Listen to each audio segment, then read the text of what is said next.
केंद्र में बैठी मोदी सरकार द्वारा किसान विरोधी कृषि बिल पारित कर किसानों के साथ कुठाराघात किया गया है। इसे लेकर सोमवार सुबह 11 बजे कृषि बिल के विरोध में क्षेत्रीय विधायक दिलीप सिंह गुर्जर के नेतृत्व में एसडीएम खाचरोद को राष्ट्रपति के नाम ज्ञापन सौंपकर किसान विरोधी कृषि बिल वापस लेने की मांग की जाएगी।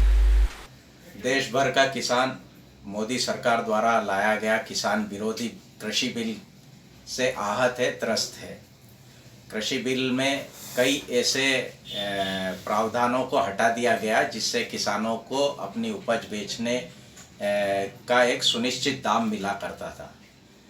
कृषि बिल जो किसान विरोधी है, इसको लेकर सोमवार प्रातः 11 बजे खाचरोद अनुविभागीय अधिकारी को माननीय राष्ट्रपति महोदय के नाम पर विधायक दिलीप सिंह गुर्जर के नेतृत्व में एक ज्ञापन प्रदर्शन कर सौंपा जाएगा।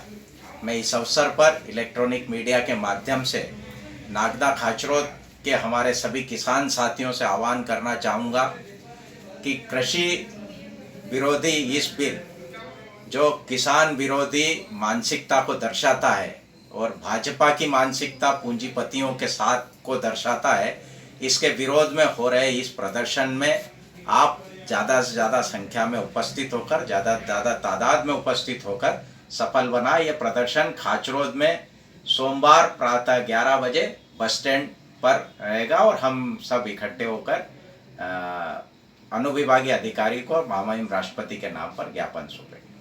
कांग्रेस पार्टी द्वारा सोमवार को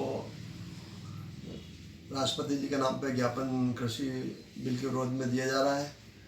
निश्चित रूप से मोदी ने जो अध्यादेश बिल लाए हैं, चाहे नोटबंदी का हो, चाहे जीएसटी का हो, उसके बाद चाहे श्रमिकों की श्रम कानून का हो, निश्चित रूप से इस देश की अर्थव्यवस्था को भारी नुकसान पहुंचा है। इस देश की अर्थव्यवस्था कर से आधारित है। पता नहीं मोदी जी देश की अर्थव्यवस्था को क्यों बिगाड़ना चाह रहे हैं। जो मेन रीढ़ की हड्डी है कृषि अर्थव्यवस्था, उसको ध्वस्त करने के लिए मोदी जी कृषि बिल लाए हैं जिसमें न्यूनतम समर्थन मूल्य का कोई प्रावधान नहीं है।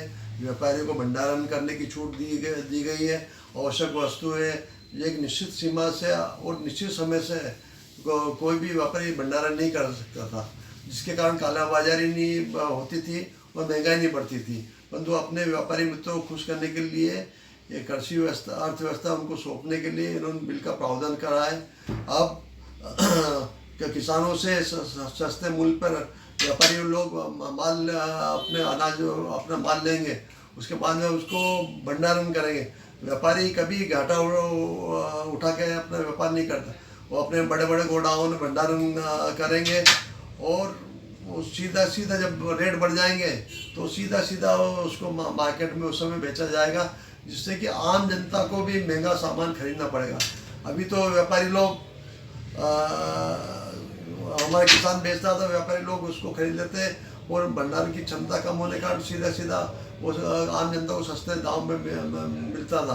परंतु अब निश्चित रूप से अर्थव्यवस्था और जीएसटी न्यूनतम समर्थन मूल्य नहीं होने के कारण व्यापारी लोग उसके कम दामों में खरीदेंगे।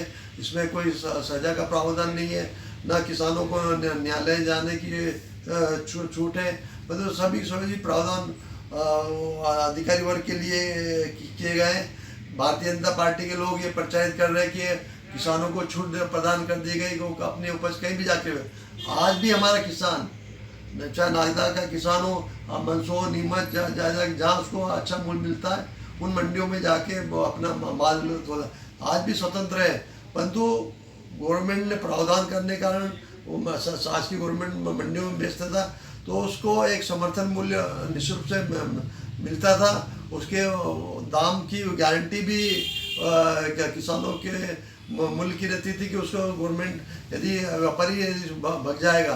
कई व्यापारी हैं जो बाहर माल खरीदते हैं, चाहे मटर की मंडी है, बहुत सारे व्यापारी बाहर खरीदते हैं, वो कई व्यापारी भग जाते हैं, उनका पेमेंट का जवाबदार कोई नहीं रहता। ऐसे इनका हमारे किसानों के पेमेंट का जवाबदार कोई नहीं रहेगा। तो यदि गरीब व्यापारी बड़े अमीर व्यापारी से किस प्रकार से हमारा गरीब किसान किस प्रकार से बड़े व्यापारी से लड़ पाएगा। सरकार भी उसमें से पीछे हट जाएगी तो व्यापारी तो स्वतंत्र हो चुका है। तो निश्चित रूप से आने वाला समय न किसानों को सम्मान मिलेगा, न उचित दाम मिलेगा, और एक खेत में एक मजदूर बनकर हमारा किसान रह जाएगा।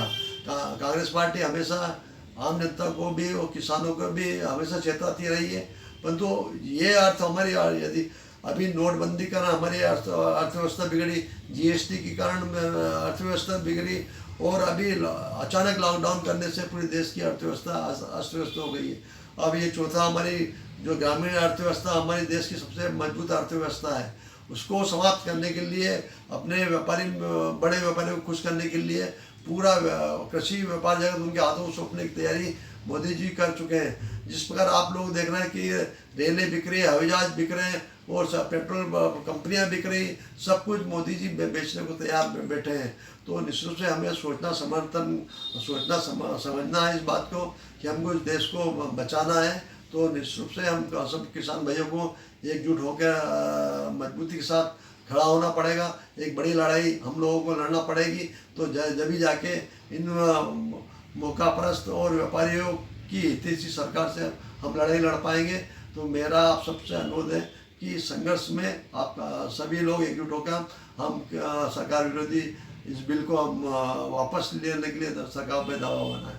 जय जय भारत, नमस्कार।